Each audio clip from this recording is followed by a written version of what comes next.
சார்னா அவங்களுக்குலாம் தெரியும்ல. எந்த சார்? அண்ணா பல்கலைக்கழகத்தில் சார். அண்ணா பல்கலைக்கழகத்தில் அது என்னது? அப்படி அங்க பல சார் இருக்காங்களா? அண்ணா பல்கலைக்கழகத்தில் ஒரு பெண்ணை தனியாக கூட்டிட்டு போய் அவங்கள பாலியல் தொல்லை கொடுத்து இன்னொரு சாரும் இருக்காரு, அந்த சாருக்கும் நீங்க பேசுங்க அப்படின்னு சொன்ன உடனே அது கேட்டு அந்த சார் யாருங்கிறத நம்முடைய முதலமைச்சர் இன்னும் கண்டுபிடிக்கவே இல்லை. அது அந்த சார் யார்? அந்த சார் அந்த சாரை கண்டுபிடிக்க முடியல.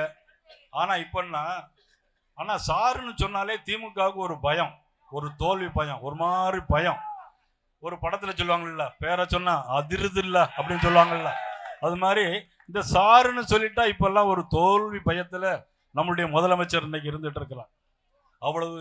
அதுதான் என்ன சார் அப்படின்னா, இன்னைக்கு வாக்கெடுப்பு, வாக்காளர்களை வாக்கு யாரெல்லாம் இருக்கிறாங்க இல்லைங்கிற கணக்கெடுப்பு எடுக்கிறதா இந்த சார்.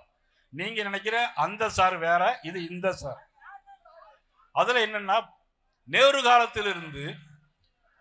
காலத்திலிருந்து 10 முறை காங்கிரஸ் ஆட்சியில் இருக்கும்போது இதை வாக்காளர் கணக்கெடுப்பு எடுத்திருக்காங்க.